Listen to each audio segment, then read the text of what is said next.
Hello friends, welcome back study with Bihari Babu का स्वागत है। चलिए आज हम बीपीएससी का जो है 132, ठीक है, भारतीय सरकार और राजनीतिक, ठीक है, जो 132 है उसका हम नेक्स्ट पार्ट जो ब्लॉक 3 है, ब्लॉक 2 कंप्लीट हो चुका है। आप डिस्क्रिप्शन में लिंक दे दिया हूँ, जाकर देख लीजिएगा, ठीक है। बीपीएससी 132, ठीक है, इसका अगला हम पार्ट पढ़ेंगे विधायकी प्रक्रिया, ठीक है। चलिए आपसे एक रिक्वेस्ट भी है, जो भी हमारे भाई बहन हैं, छोटे भाई बहन हैं जो इग्नू के छात्र स्टूडेंट हैं, जो जुलाई सेशन या 2020 सेशन में जो एडमिशन लिए हैं, उनके लिए हमने खास तरह का को पूरा अच्छी तरह से एनालिसिस करके हम वीडियो बना रहे हैं और टॉपिक वाइज हम पढ़ रहे हैं, उसको लेकर चल रहे हैं। कहीं से भी क्वेश्चन नहीं जाना चाहिए, ठीक है। इसलिए आपसे एक रिक्वेस्ट है कि आप दोस्तों में शेयर करें, ठीक है। क्या करें? शेयर करें और सब्सक्राइब करें, ठीक है, और लाइक करें और कमेंट करें, बेल आइकन को दबा दें जिससे नोटिफिकेशन आपको मिल सके, ठीक है। चलिए शुरू करेंगे हम आगे। हम अगला पार्ट बीपीएससी 132 का ब्लॉक 3 का अगला पार्ट विधायकी प्रक्रिया, ठीक है। चलिए शुरू करते हैं। चलिए इसमें हम देखेंगे 7.4 में विधायकी प्रक्रिया। आखिर विधायकी प्रक्रिया होता क्या है, ठीक है, असल में है क्या, इसकी ज़रूरत आखिर क्यों पड़ी, ठीक है। चलिए पहला हम पॉइंट से पढ़ेंगे, ठीक है। लाइन अनुसार विधायकी प्रक्रिया के स्तर निम्न है, ठीक है। इनकी कुछ प्रक्रिया हैं, ठीक है, उसको हम देखेंगे।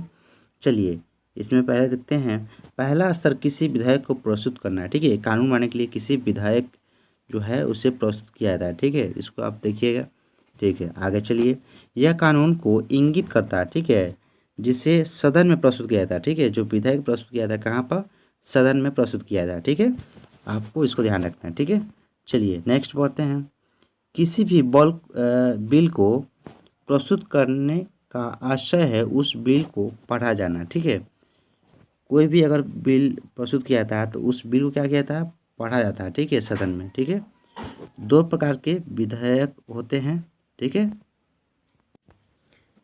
एक साधारण विधेयक, ठीक है, दूसरा धन विधेयक, ठीक है। आपको याद रखना है, एक साधारण विधेयक, एक धन विधेयक, दो होता है, ठीक है। जो धन विधेयक हो कहाँ? लोकसभा में होगा, प्रस्तुत होगा, और उधर धन विधेयक दोनों में हो सकता है, ठीक है, साधारण विधेयक, ठीक है। चलिए आगे देखते हैं। धन विधेयक जो है वित्त विधेयक के अतिरिक्त कोई दूसरा विधेयक सांसद के किसी भी सदन में प्रस्तुत किया जा सकता है, ठीक है। किसी भी सदन में प्रस्तुत किया जा सकता है, ठीक है। इसको पढ़ लिए। क्या पढ़े हैं इसको? जो धन विधेयक है या वित्त विधेयक, उसको दूसरे विधेयक सदन में किसी भी सदन में प्रस्तुत किया जा सकता है, ठीक है। चलिए इसे दोनों द्वारा पारित किया जाता है, ठीक है, दोनों सदनों द्वारा, लोकसभा जो राज्यसभा है, दोनों पारित किया जाता है। तभी जाकर क्या होता है, इस पर जो राष्ट्रपति सहमति अपना मंजूर जो करते हैं, ठीक है, मंजूर के लिए भेजा जाता है, ठीक है। तो वो मंजूर कर लेते हैं तो कानून बन जाता है, ठीक है। चलिए आगे देखते हैं। कोई भी विधेयक या तो किसी मंत्री द्वारा प्रस्तुत किया जाता है, ठीक है, कोई विधेयक जो है या तो मंत्री द्वारा प्रस्तुत किया जाता है या फिर अन्य सदस्य द्वारा, ठीक है, कोई सदस्य भी प्रस्तुत कर सकता है, ठीक है। चलिए आगे देखते हैं। सदन में प्रस्तुत सभी विधेयक को गजट राजपत्र एवं प्रकाशित किया जाना आवश्यक है, ठीक है। एक गजट राजपत्र जो होता है प्रकाशित किया जाता है सदन में, ठीक है। चलिए क्या है उसको देखेंगे। साधारणतया किसी भी विधेयक को प्रस्तुत करते वक्त कोई बहस नहीं होती है, ठीक है। कोई भी अगर बहस नहीं हुई, कोई भी विधेयक प्रस्तुत किया जाता है उसमें बहस नहीं होगी, ठीक है। चलिए आगे देखते हैं। जो सदस्य विधेयक को प्रस्तुत करता है वह संक्षेप में इस विधेयक के बारे में जानकारी देता है, ठीक है। एक छोटा सा एक अपना जो भाषण तैयार करता है उस पर और डिटेल में पढ़ने के लिए उनके पास होता है, ठीक है, कागज़ होते हैं, पढ़ सकते हैं, ठीक है। चलिए यदि विधेयक का इस तरह पर विरोध होता है, जब विधायक को इस स्तर पर विरोध होता है, तब वो विरोध करने वाले जो होते हैं सदस्य को विरोध के कारण की अनुमति दी जाती है, ठीक है। कहने का मतलब है यह विधेयक जो है इस स्तर पर अगर मान लीजिए विरोध हुआ तो करने वाले विरोध करने वाले सदस्य को विरोध के कारण बताने की अनुमति दी जाती है, ठीक है। अगर कोई विधेयक हुआ, उनमें अगर किसी को असहमत हैं, वो क्यों असहमत है उनको बताना पड़ता है, ठीक है। अनुमति दी जाती है, ठीक है, बताने के लिए। चलिए, इसके पश्चात उसके ऊपर मतदान होता है, ठीक है। उसके ऊपर क्या होता है, मतदान होता है, ठीक है। वोटिंग जो होते हैं उसको वोटिंग होता है, कितने पास होंगे या नहीं होंगे उस पर वोट पर निर्भर करता है, ठीक है। जो सांसद के जो सदन के जो हैं जितने सांसद वो वोट देते हैं। चलिए, सभी पार्टी के। चलिए आगे देखते हैं। यदि सदन इसके पक्ष में मत देता है, ठीक है, अगर सदन जो है इसके पक्ष में मत देता है तब जाकर इसे सदन में प्रस्तुत किया जाता है, ठीक है। तत्पश्चात यह विधायक अगले स्तर पर जाता है, ठीक है, अगला स्टेप जो है उस पर जाता है, ठीक है। चलिए आगे देखते हैं। दूसरे स्तर पर इसके 4 विकल्प होते हैं, ठीक है। क्या होते हैं, 4 विकल्प है, उसको पढ़ेंगे। प्रथम जो है, इसके प्रस्तुत होने के बाद इसे मान लिया जाता है कि दूसरा इसे सदन में चयन समिति द्वारा भेजा जा सकता है, ठीक है। जो चयन समिति के जो पास होता है उसे भेजा सकता है, ठीक है, एक सदन से पास होगा तब, ठीक है। चलिए आगे देखते हैं। जो है तीसरा इसे दोनों सदनों की संयुक्त समिति को भेजा सकता है, ठीक है। जो संयुक्त समिति को भेजा जाता है कि उस पर फैसला लेने के लिए, ठीक है। और चौथा जो है, इसे जनता की राय के लिए, ठीक है, जनता के बीच बांटा जाता है, ठीक है, जा सकता है, ठीक है, उसकी राय जाना जा सकती है, ठीक है। इनमें से प्रथम 3 विकल्पों को सामान्यतः अपना लिया था, ठीक है। क्या तीनों को अपना, लेकिन जो अंतिम जो विकल्प है तभी माना जाता है जब इस विकल्प के खिलाफ जन आंदोलन हो, ठीक है।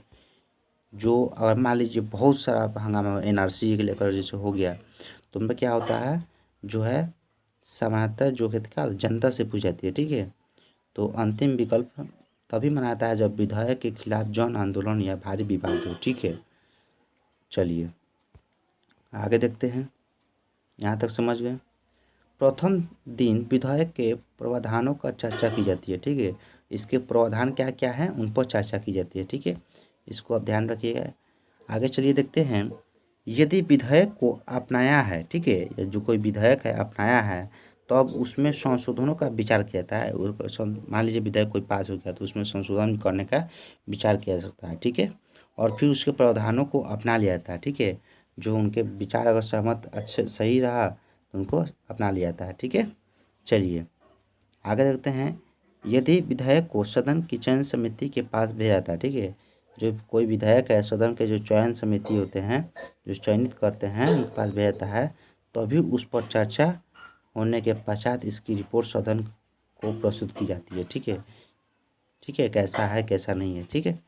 चलिए इसका आगे देखते हैं। इसके बाद उस विधेयक में संशोधन स्वीकार कर लिए जाते हैं, ठीक है, वो संशोधन स्वीकार हो जाते हैं। इसमें काफ़ी समय खर्चा होता है, ठीक है। इस प्रकार विधेयक पूरी तरह से तैयार होता है, ठीक है। क्या समझे, इसी प्रकार 3-4 चरण में है। इसी प्रकार जो होते हैं जो क्या होते हैं स्वीकार होता है, संशोधन करना, ठीक है, और पूरी तरह से जो विधेयक तैयार होता है, ठीक है। चलिए आगे देखते हैं। हम तो जान गए कि विधेयक तैयार कैसे होता है, ठीक है। उसके बाद चलिए देखते हैं इसकी सभी प्रक्रिया पूरी हो जाती है। तीसरे स्तर पर क्या होता है, जो तीसरा स्तर है, तीसरा स्तर पर यह विधेयक को प्रभारी विधेयक को पारित करने के लिए आगे बढ़ता है। इस स्तर पर विधेयक संक्षिप्त चर्चा करती है, ठीक है, संक्षिप्त चर्चा करती है तथा इसे कुछ औपचारिक, ठीक है, कुछ औपचारिक संशोधन स्वीकार किए जाते हैं, ठीक है। औपचारिक मतलब जो होना चाहिए संशोधन, ठीक है, उसे किए जाते हैं। उसके बाद जो है जब सारे संशोधन बंद हो जाते हैं, सब कुछ पूरा विधेयक ठीक ठाक है बंद है, तब विधेयक जो है उस सदन में पारित होता है, ठीक है, जिसमें इसे प्रस्तुत किया जाता है, ठीक है। उसके बाद जो होता है उसके बाद इस विधेयक को दूसरे सदन में आता है, ठीक है। मान लीजिए लोकसभा से पास हो गया तो उसको राज्यसभा में भेजा जाता है, ठीक है। चलिए आगे देखते हैं। जब यह विधेयक दूसरे सदन के पास भेजा जाता है तो फिर से वही प्रक्रिया से गुजरना पड़ता है, ठीक है। यहाँ भी पहले सदन में अपनाई गई जो प्रक्रिया थी वहाँ भी इसी सदन में प्रक्रिया जो अपनाई जाती है। इस सदन के पास 3 विकल्प होते हैं। पहला जो है इस विधेयक जो का त्यों पास कर दिया जाए, ठीक है, उसका मर्जी, ठीक है। और दूसरा जो होता है इस विधेयक को पूरी तरह से खारिज कर देना, ठीक है, वो खारिज कर सकते हैं, ठीक है। और मान लीजिए एक सदन पास करता है, एक सदन को असंतुष्ट होता है तो उसको खारिज भी किया जा सकता है, ठीक है। चलिए, फिर इसमें संशोधन करने के वापस मूल सदन के पास भेज दिया जाता है, ठीक है। संशोधन जो खारिज करके उसको संशोधन के बोले कि थोड़ा सुधारिए इसको, फिर वापस जहाँ आया वहाँ सदन निम्न सदन में भेज दिया जाता है, ठीक है। चलिए, तीसरा जो है इस विधेयक के ऊपर कोई भी कार्रवाई ना करना, ठीक है। ये विधेयक जो मान लीजिए खारिज कर दिया जाता है तो उस पर कोई क्या हो कार्रवाई नहीं हो पाएगी, ठीक है। यदि 6 महीने के अंदर इस पर कोई निर्णय नहीं लिया जाए, ठीक है, और इस जो विधेयक प्रस्तुत हुआ है तो उसको अगर 6 महीने के अंदर उस पर निर्णय न लिया जाए कि हाँ पास किया जाए या संशोधन वगैरह कुछ भी, तो इससे क्या होता है, निरस्त कर दिया जाता है, ठीक है। क्या करता है, निरस्त। निरस्त मतलब क्या, पूरी तरह से इसको खारिज कर दिया जाता है, ठीक है। चलिए, आगे देखते हैं। मूल सदन जिसमें यह विधेयक लाया गया था वह विधेयक को कुछ संशोधन के साथ स्वीकार कर लेते हैं, ठीक है। जो मूल सदन है जहाँ से विधेयक लाया गया है, जहाँ से पारित किया हुआ है, शुरुआत जो हुई है उस सदन में स्वीकार कर लिया जाता है कुछ संशोधन करने के बाद, ठीक है। उसके बाद देखेंगे यदि वह सदन संशोधन को स्वीकार करता है, ठीक है, तो वह दूसरे सदन को जानकारी देता है। यदि यह सदन संशोधन के स्वीकार नहीं करता, ठीक है, यदि यह सदन स्वीकार नहीं करता है तो भी इसकी सूचना दूसरे सदन को दी जाती है, ठीक है। और स्वीकार मान लीजिए जहाँ मूल सदन जो है मान लीजिए लोकसभा में लोकसभा के जो विधेयक ये पारित करने के लिए भेजा गया वहाँ से फिर राज्यसभा में, और राज्यसभा अगर हम पारित नहीं कर पाएँ और भेज दिए वापस तो क्या होगा, उसे फिर लोकसभा में भेज दिया जाएगा। वो अगर संशोधन नहीं कर पाएँ तो उन्हें भी खबर दी जाती है राज्यसभा को कि हाँ हम नहीं कर पा रहे हैं, ठीक है। चलिए, आगे देखते हैं। इसमें यदि यह सदन स्वीकार नहीं हुआ तो दूसरे सदन को दी जाती है। इस विधेयक को वापस जो होता है भेज दिया जाता है, ठीक है। यह विधेयक जो है वापस उसको भेज दिया जाता है। चलिए, आगे हम इसमें पढ़ेंगे कि दोनों सदन जो हैं और किसी सहमति पर नहीं पहुंचते हैं, ठीक है, और दोनों सदन जो है मान लीजिए कोई विधेयक पारित हुआ, ठीक है, उसमें अगर दोनों सदन जो है किसी सहमति पर नहीं पहुंचते हैं तो राष्ट्रपति दोनों सदस्यों की संयुक्त बैठक बुलाते हैं, ठीक है। क्या बोलते हैं, बैठक बुलाते हैं, आपको याद रखना पड़ेगा, ठीक है। चलिए, फिर यह इस संयुक्त बैठक में सभी विवादित प्रावधानों को साधारण बहुमत द्वारा पारित किया जाता है, ठीक है। क्या होता है, सिंपल मेजॉरिटी जो है उसको जो साधारण बहुमत से पारित किया जाता है, ठीक है, या खारिज कर दिया जाता है, ठीक है। या तो पारित होता है तो खारिज कर दिया जाता है। किसमें, संयुक्त बैठक, जब राष्ट्रपति दोनों सदनों को बुलाते हैं संयुक्त बैठक के लिए, ठीक है। यह प्रक्रिया सदन में मौजूद सदस्यों के मत द्वारा पूरी की जाती है, ठीक है। किसमें, सदस्य जो मत है उसका उसमें पूरी की जाती है, ठीक है, वोटिंग की तरह। चलिए, इसका आगे हम पढ़ते हैं। अंत में जब विधेयक दोनों सदनों द्वारा पारित कर दिया जाता है तो लोकसभा अध्यक्ष के हस्ताक्षर के साथ राष्ट्रपति की अनुमति के लिए प्रस्तुत किया जाता है। जब सामान्यतः इस विधेयक का आखिरी स्तर होता है, ठीक है।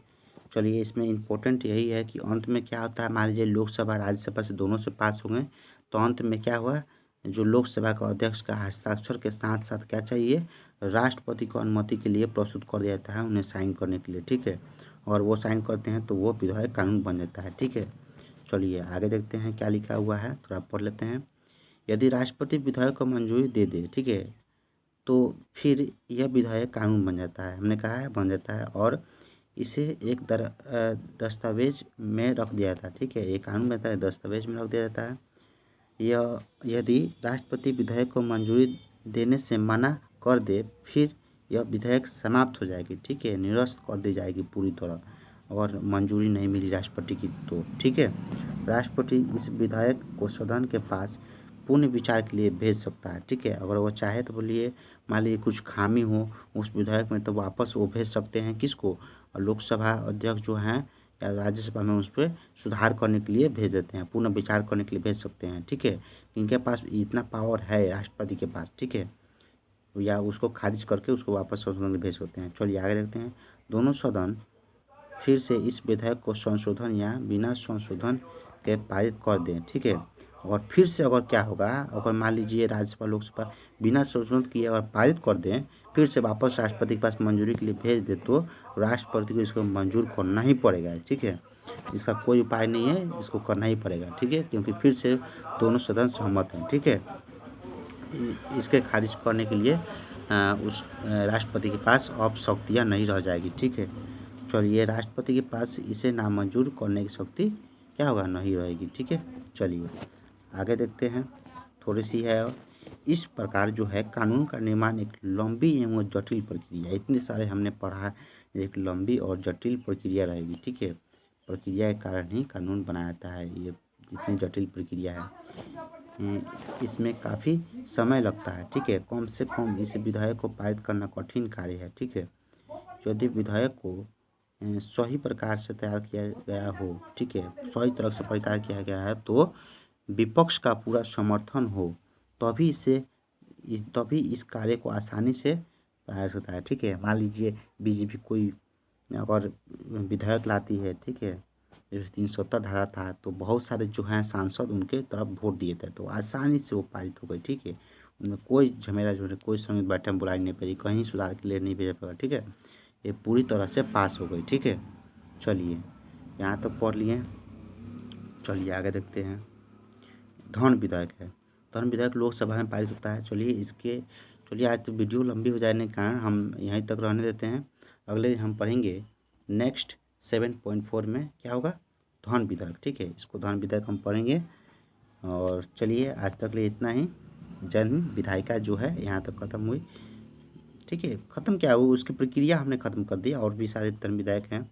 और संसदीय विशेष का संसदीय बहस क्या है, कार्यपालिका नियंत्रण की संसदीय क्या है, सब थोड़ा सा अगले नेक्स्ट क्लास में ये क्या होगा समाप्त करने का कोशिश करेंगे, ठीक है।